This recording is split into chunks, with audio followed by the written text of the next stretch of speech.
మధురమైన ప్రేమ. మూడవ భాగం. ట్యూషన్ కి వెళ్లడం కూడా మానేసి ఇంట్లోనే కూర్చుని రాత్రిపగలు కష్టపడి చదివేవాడు. ఎలా అయినా మంచి ర్యాంక్ సంపాదించాలని, తన ఫోటో పేపర్లో పడాలని, ఆ ఫోటోను నందు మరియు తన తండ్రి చూడాలని ఎంతగానో పరితపిస్తూ పరీక్షలకు సిద్ధం అయ్యాడు కార్తీక్. పరీక్షలు ముగిసిన కొన్ని రోజుల తరువాత ఫలితాల విడుదలయ్యే రోజు, దేవుడా, ఎంతో కష్టపడి చదివాను, నా కష్టానికి ఫలితమివ్వు చాలు అంటూ కళ్ళు మూసుకుని దేవుణ్ణి ప్రార్థిస్తున్నాడు కార్తీక్. అంతలోనే చేతిలో స్వీట్ బాక్స్లు పట్టుకుని, నాన్నా కార్తీక్, నాన్నా కార్తీక్, నువ్వు జిల్లా ఫస్ట్ వచ్చావు రా అంటూ గంతులేస్తూ వచ్చాడు కార్తీక్ తండ్రి.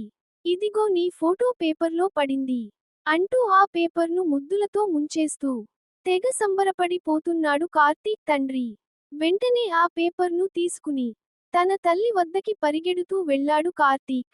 అమ్మా, నాకు డిస్ట్రిక్ట్ ఫస్ట్ ర్యాంక్ వచ్చిందమ్మా, ఇదిగో పేపర్లో ఫోటో చూడు అంటూ ఆ పేపర్ను తన అమ్మ చేతిలో పెట్టి ఆమెని గట్టిగా హత్తుకున్నాడు కార్తీక్. ఆ క్షణం ఆ తల్లి కళ్ళలో కన్నీళ్లు ఆగడం లేదు. రేయ్ కార్తీక్, వెళ్ళి ఈ స్వీట్లన్నీ వీధి మొత్తం పంచిపెట్టు అంటూ కార్తీక్ చేతిలో స్వీట్ బాక్స్ పెట్టాడు కార్తీక్ తండ్రి. ఒక చేతిలో న్యూస్ పేపర్ను, మరో చేతిలో స్వీట్ బాక్స్ను పట్టుకుని బయటికి వచ్చాడు కార్తీక్. అంతలోనే, రేయ్ కార్తీక్, కంగ్రాట్స్ రా అంటూ పరిగెడుతూ వచ్చి గట్టిగా హత్తుకున్నాడు నాని. నీ రిజల్ట్ ఏమైందిరా అని అడిగాడు కార్తీక్. నేను జస్ట్ పాస్ అయ్యాను లేరా, అయినా నువ్వు అనుకున్నది సాధించావు, నాకు అదే హ్యాపీ. రేయ్, నందు ఇంటికి వెళ్దాం వస్తావా అని అడిగాడు కార్తీక్. నందు ఇంటికా? ఎందుకు రా? ఆ రోజు వాళ్ళ నాన్న నా గూర్చి, మా అమ్మానాన్నల గూర్చి మరియు నందు గూర్చి చాలా తక్కువ చేసి మాట్లాడాడు రా. ఇప్పుడు ఈ స్వీట్ బాక్స్ వాళ్ళ నాన్న చేతిలో పెట్టి ఈ న్యూస్ పేపర్లో ఉన్న నా ఫోటోను ఆయనకి చూపించాలి రా. సూపర్ రా కార్తీక్, వెళ్దాం పద అంటూ భుజం మీద చెయ్యి వేశాడు నాని. అలా ఇద్దరూ కలిసి నందు ఇంటి వద్దకి చేరుకున్నారు. కాని ఇంటి బయట జనమంతా గుంపులు గుంపులుగా ఉండడం చూసి భయపడుతూ నెమ్మదిగా లోపలికి వెళ్లారు కార్తీక్ మరియు నాని. అక్కడ తన తండ్రి శవం మీద పడుకుని గుండెలు పగిలేలా ఏడుస్తున్న నందు మరియు నందు తల్లిని చూసి ఒక్కసారిగా స్తంభించిపోయారు. కార్తీక్ మరియు నాని, ఎలా జరిగింది అంటూ పక్కనున్న వాళ్లల్లో ఎవరో ఒకరు అడగ్గా, పాపం గుండె పోటు అట అంటూ కన్నీళ్లు పెట్టుకున్నారు అక్కడున్న వాళ్లంతా. ఒక్కసారిగా అలా వెనక్కి అడుగులు వేస్తూ బయటికి వచ్చాడు కార్తీక్. రేయ్ కార్తీక్, పాపం రా నందు, తను కూడా మంచి మార్కులతో పాస్ అయ్యిందట, కాని ఆ న్యూస్ కూడా వినకుండానే వాళ్ళ నాన్న గారు చనిపోయారు అంటూ కన్నీళ్లు పెట్టుకున్నాడు నాని. రేయ్ నాని, వెళ్దాం పద అంటూ మరో అడుగు వెనక్కి వేశాడు కార్తీక్. ఎక్కడికి రా, ఇక్కడ నేను ఉండలేను రా, ఎప్పుడూ నవ్వుతూ ఉన్న నందూనే చూశాను, కాని ఇలా ఏడుస్తున్న నందూను చూస్తాననుకోలేదు రా. తనను ఇలా చూడడం నా వల్ల కాదు రా. ఇప్పుడు మనమెవ్వరూ తన బాధను తీర్చలేము, తనని ఓదార్చలేము, ఇంటికి వెళ్దాం పద, కొన్ని రోజుల తరువాత వచ్చి నందుతో మాట్లాడతాను అని చెప్పి అక్కడి నుండి వెళ్ళిపోయాడు కార్తీక్. నందు పరిస్థితిను తలచుకుంటూ తనలో తానే కుమిలిపోతూ కొన్ని రోజులు నరకం చూశాడు కార్తీక్. ఎలా అయినా నందుతో మాట్లాడి తనకి ధైర్యం చెప్పాలని చాలా సార్లు ప్రయత్నించాడు. కానీ తనకే ధైర్యం సరిపోకపోవడంతో మౌనంగా ఉండిపోయాడు. అలా కొన్ని రోజులు గడిచాయి. ఎలా అయినా ఈ రోజు నందుతో మాట్లాడాలని తనకు తాను ధైర్యం చెప్పుకుని నందు ఇంటికి బయలుదేరాడు కార్తీక్. కార్తీక్ అలా అడుగు బయట పెట్టగానే వాతావరణంలో అనుకోని మార్పులన్నీ చోటు చేసుకున్నాయి. అప్పటి వరకు ఉన్న వెలుతురు చీకటిగా మారింది. సెగలు కక్కుతున్న వేడి గాలులు చల్లటి చిరుగాలులుగా మారిపోయాయి. రంగురంగుల ఇంద్రధనుస్సుతో ఆకాశం అలంకరించబడింది. చిరుజల్లులతో మొదలయ్యి పెద్ద తుఫానే చెలరేగింది. రేయ్ కార్తీక్, ఈ వర్షంలో ఎక్కడికి రా అని గట్టిగా అరిచింది కార్తీక్ తల్లి లక్ష్మి. బయటికి వెళ్తున్నానమ్మా, సరే ఈ గొడుగైనా తీసుకెళ్ళు అంటూ ఒక గొడుగు తెచ్చి కార్తీక్ చేతికిచ్చింది లక్ష్మి. ఆ భారీ వర్షంలో గొడుగు పట్టుకుని అలా నడుస్తూ నందు ఇంటికి వెళ్తున్నాడు కార్తీక్. నందు ఇంటి వద్దకి చేరుకోగానే ఒక్కసారిగా ఆకాశంలో ఉరుముల మోత, మెరుపుల వెలుగులు మొదలయ్యాయి. ఆ ఉరుముల శబ్దానికి ఉలిక్కిపడి నందు ఇంటి వైపు చూశాడు కార్తీక్. ఇంటికి వేసిన తాళంతో పాటు టూలెట్ బోర్డ్ ఒకటి కనిపించింది. వెంటనే పరిగెడుతూ వెళ్లి పక్కింటి తలుపు తట్టాడు కార్తీక్. ఎవరు బాబూ నువ్వా? అంటూ బయటికి వచ్చింది ఒక ఆమె. ఆంటీ, పక్కింట్లో ఉన్న నందు వాళ్ళు ఎక్కడికెళ్లారు? ఏమో తెలీదు బాబూ, ఆ ఇంటి పెద్ద చనిపోగానే వాళ్ళు ఇల్లు ఖాళీ చేసి వెళ్ళిపోయారు. ఎక్కడికి వెళ్లారో కూడా తెలీదు అని ఆమె చెప్పగానే ఒక్కసారిగా స్తంభించిపోయాడు కార్తీక్.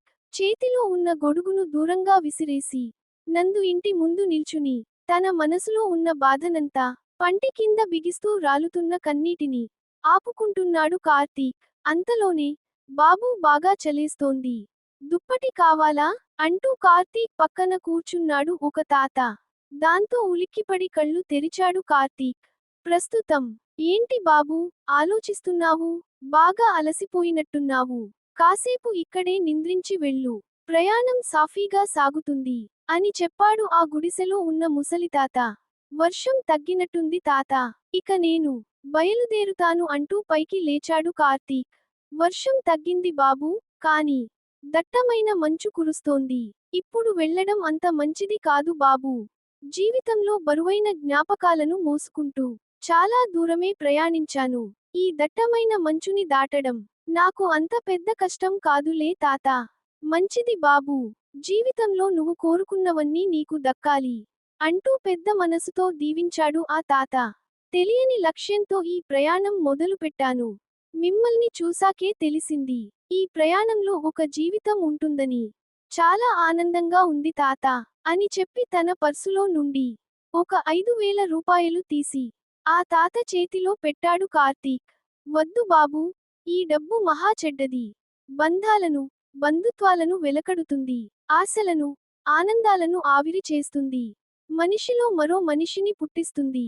మాకు కావాల్సింది నీ జేబులో నుండి వచ్చే నోటు కాదు, నీ మనసులో నుండి ఆప్యాయంగా వచ్చే తాత అనే మాట. ఒక్కసారిగా ఆ తాత కాళ్ళకి దండం పెట్టి ఆశీర్వదించమని కోరాడు కార్తీక్. కార్తీక్ ను పట్టుకుని అలా పైకి లేపి కార్తీక్ నుదుటి మీద ముద్దు పెట్టి నిండు నూరేళ్లు ప్రశాంతంగా జీవించు బాబూ అంటూ ఆశీర్వదించింది పక్కనున్న బామ్మ. అలా తడి ఆరని నయనాలతో అక్కడి బయలుదేరాడు కార్తీక్. కురుస్తున్న మంచును సైతం లెక్క చెయ్యకుండా. సమయం తెల్లవారుజామున 5 గంటలు. చుట్టూ దట్టమైన అటవీ ప్రాంతం. దారి పొడవునా అందమైన కాఫీ తోటలు.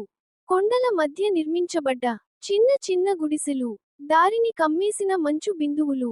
సముద్ర మట్టానికి 900 మీటర్ల ఎత్తులో అణువణువున ప్రకృతి రమణీయత కనువిందు చేస్తోంటే అక్కడక్కడ ఎదురు పడుతున్న గిరిజనులను, వారి పలకరింపులను ఆస్వాదిస్తూ భూతల స్వర్గంలా అనిపిస్తున్న ఆ ప్రయాణం కార్తీక్ కు మరువలేని అనుభూతిని కలిగిస్తోంది. ప్రేమలో లేని స్వర్గం ఈ ప్రకృతిలో ఉంది. ఊహించని ఈ ప్రయాణం నాకు మరో ప్రపంచాన్ని పరిచయం చేసింది. ఈ క్షణం ప్రకృతి అనే మైకం నా మనసుని కమ్మేస్తోంది. కథలు కథలుగా సాగిన నా జీవితంలో ఈ క్షణాలు మరువలేనివి అంటూ తన ప్రయాణం సాగిస్తున్నాడు కార్తీక్. అంతలోనే రోడ్డు పక్కన ఒక చిన్న పాపాయి ఏడుస్తూ కనిపించింది.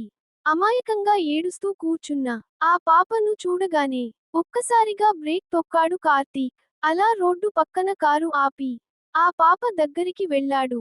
ఏమైందమ్మా, ఎందుకు ఏడుస్తున్నావు అంటూ ఆ పాపను పలకరించాడు. వెక్కి వెక్కి ఏడుస్తూ పక్కన అంగట్లో ఉన్న బిస్కెట్ల డబ్బా వైపు చేయి చూపించింది ఆ పాపాయి. హో, నీకు అవి కావాలా అంటూ అంగట్లోకి వెళ్ళి ఆ డబ్బా మొత్తం కొని ఆ పాప చేతిలో పెట్టాడు కార్తీక్. దాంతో ఒక్కసారిగా పాప ముఖంలో ఉన్న ఏడుపు మాయం అయింది. ఆ అమ్మాయి బుగ్గగిల్లుతూ, నీ పేరేంటి నాన్నా అని అడిగాడు కార్తీక్. హరిణి అంటూ అమాయకంగా సమాధానమిచ్చింది. ఆ పేరు వినగానే ఒక్క క్షణం అలా నిల్చుండిపోయాడు కార్తీక్. బాగా చదువుకో నాన్నా అని చెప్పి ఆ అమ్మాయి చేతిలో కొంచెం డబ్బు పెట్టి అక్కడి నుండి బయలుదేరాడు.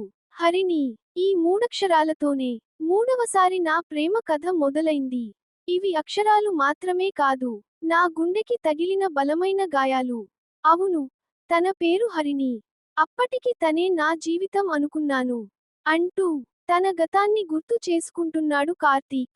కొన్ని సంవత్సరాల క్రితం హ్యాపీ డేస్ సినిమాను ఒక 10 సార్లు చూసి, ఇంజనీరింగ్ అంటే ఇంత అందంగా ఉంటుందా?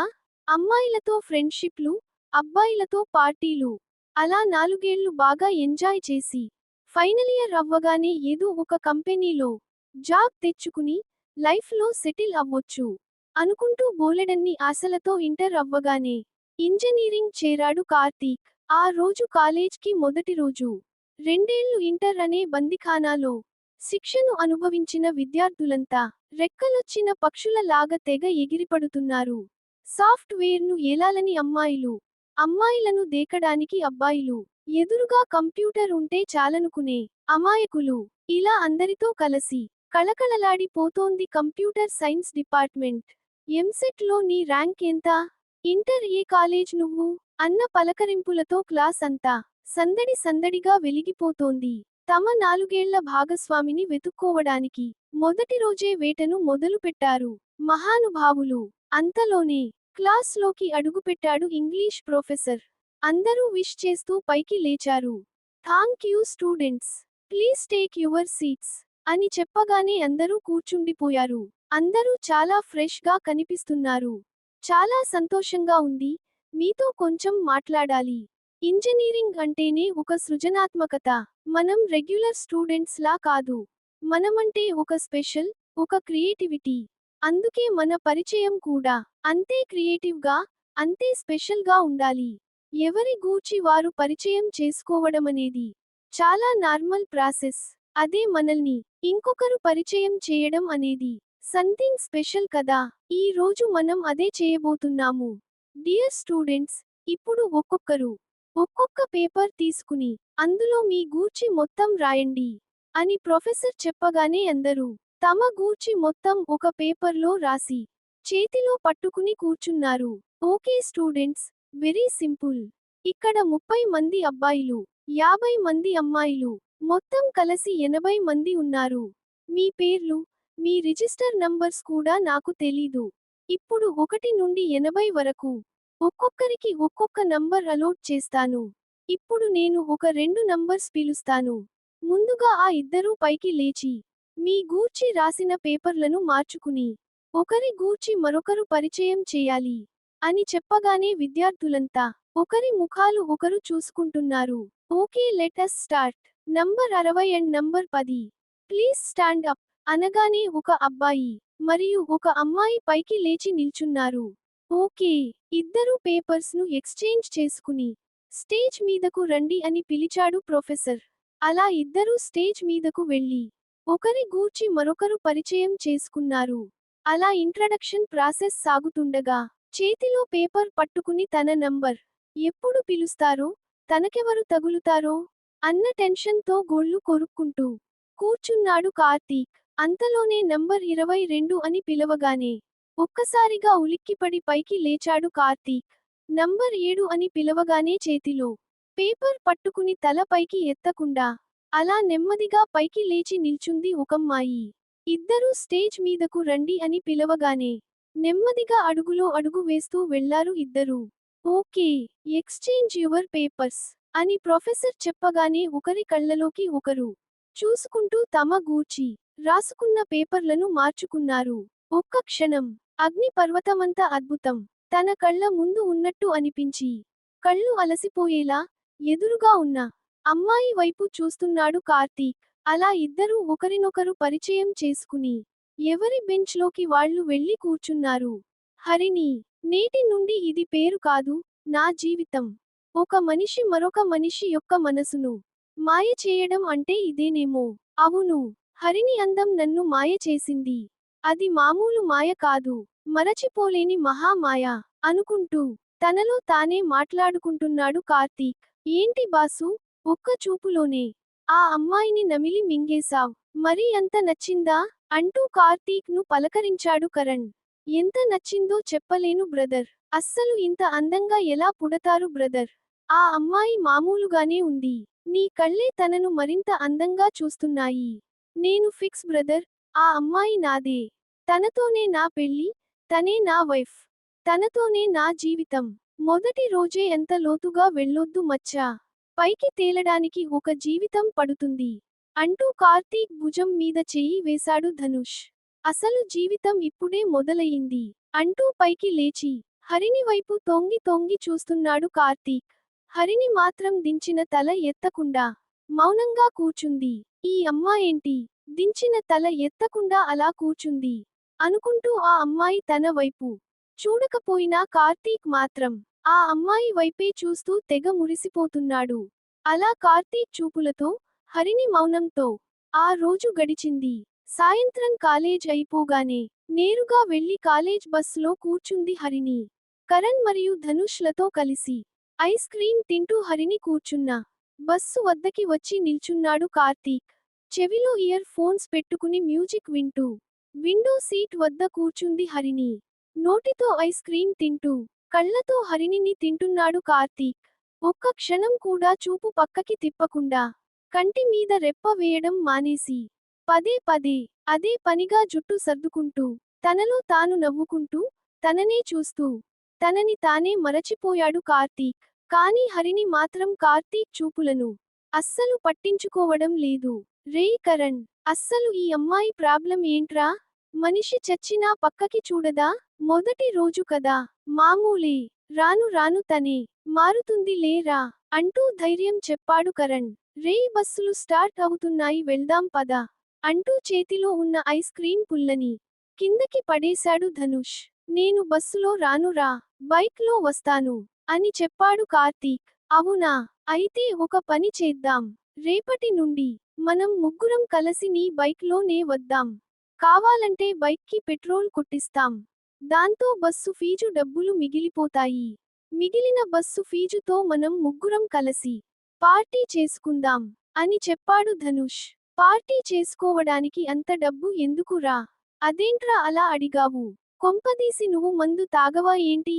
చీచీ, నేను మందు తాగనురా. ఇప్పట్లో మందు తాగకపోతేనే చీచీ అంటారురా. అయినా ఇప్పుడు అమ్మాయిలకి కావలసింది నీలాగా మందు తాగనోళ్ళు, మర్యాదగా మాట్లాడే వాళ్ళు కాదు. మందు తాగి బూతులు తిట్టాలి, స్టైల్ గా సిగరెట్ తాగి పొగలు ఊపాలి. నిజమా? ఇవన్నీ చేస్తే తప్పు కాదా? అస్సలు కాదు. మందు తాగడం, సిగరెట్ తాగడం తప్పులైతే ఇక్కడ మంచివాడనే కాన్సెప్ట్ అనేదే ఉండదు. ఓకే రా, ఇప్పటికే చాలా టైం అయింది. ఇక వెళ్దాం పద అంటూ ముగ్గురు కలిసి బైక్ మీద వెళ్లారు. మరుసటి రోజు కరణ్ మరియు ధనుష్లతో కలిసి కాలేజ్ కారిడార్లో నడుస్తూ వెళ్తున్నాడు కార్తీక్. అంతలోనే వెనుక నుండి కార్తీక్ అంటూ ఒక పిలుపు వినిపించింది. దాంతో ఉలిక్కిపడి వెనక్కి తిరిగాడు కార్తీక్. ఎదురుగా కార్తీక్ కళ్ళలోకి చూస్తూ నిల్చుంది హరిణి. అంతే, ఒక్కసారిగా స్తంభించిపోయాడు కార్తీక్. ఒక్క నిమిషం నీతో మాట్లాడాలి కార్తీక్ అని హరిణి అడగ్గానే, రేయ్ కార్తీక్, ఆల్ ద బెస్ట్ రా అని చెప్పి అక్కడి నుండి వెళ్ళిపోయారు కరణ్ మరియు ధనుష్. చెప్పు హరిణి అంటూ నెమ్మదిగా 2 అడుగులు ముందుకు వేశాడు కార్తీక్. సారీ కార్తీక్, నిన్నంతా నువ్వు నా వైపు చూస్తూ ఉన్నా నేను మాత్రం అస్సలు పట్టించుకోలేదు. నాకు చాలా భయం కార్తీక్. అందుకే నువ్వు నన్ను చూస్తున్నావని తెలిసినా నేను మాత్రం నిన్ను పట్టించుకోలేదు. మరి ఇప్పుడు భయం లేదా హరిణి అంటూ హరిణి కళ్ళలోకి కళ్ళు పెట్టి చూస్తూ అడిగాడు కార్తీక్. లేదు కార్తీక్, నిన్న నువ్వు చూసిన చూపులన్నీ రాత్రి నా మనసుని పదే పదే ప్రశ్నించాయి. నీ చూపుకి సమాధానం చెప్పమని నా కళ్ళు నన్ను ఎదురించాయి. నీ చూపు నాకు మాత్రమే సొంతం అవ్వాలని నాలోని భయాన్ని వీడి నీ ముందు నిల్చున్నాను. హరిణి, నువ్వేనా నా ముందు నిల్చున్నది? నువ్వేనా నాతో ఇలా మాట్లాడుతున్నది? అంటూ 2 కళ్ళు పెద్దవి చేసి ఆశ్చర్యంలో మునిగిపోయాడు కార్తీక్. అంతలోనే, రేయ్ కార్తీక్, రేయ్ కార్తీక్, ఏమైందిరా? ఎవరితో మాట్లాడుతున్నావు అంటూ కార్తీక్ ను తట్టి తట్టి లేపుతున్నాడు కార్తీక్ తండ్రి. దాంతో ఒక్కసారిగా ఉలిక్కిపడి లేచాడు కార్తీక్.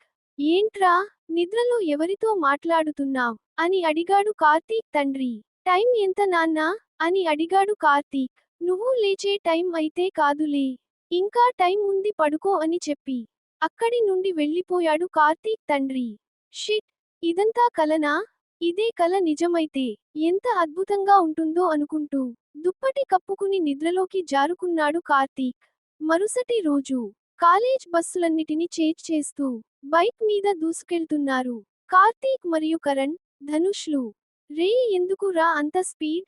త్వరగా వెళ్ళి ఏం చేద్దాం అంటూ కార్తీక్ చెవిలో గట్టిగా అరిచాడు ధనుష్. రాత్రి నుండి ఎదురు చూస్తున్నాను రా హరిణిని చూడటం కోసం.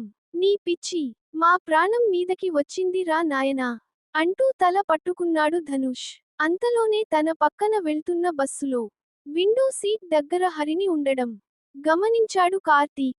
ఒక్కసారిగా బైక్ వేగం తగ్గించి హరిణి వైపు చూస్తూ తెగ మురిసిపోతున్నాడు కార్తీక్. కానీ హరిణి మాత్రం కార్తీక్ చూపులను అస్సలు పట్టించుకోవడం లేదు. అలా హరిణి వెళ్తున్న బస్సును ఫాలో అవుతూ కాలేజీకి చేరుకున్నారు ముగ్గురు. మిగతా కథ తరువాతి భాగంలో చదువుదాం. Thank you. ఈ వీడియోకి ఒక లైక్ చేసి తరువాత వీడియో కోసం ఛానల్ని సబ్స్క్రైబ్ చేసి ప్రోత్సహించగలరు.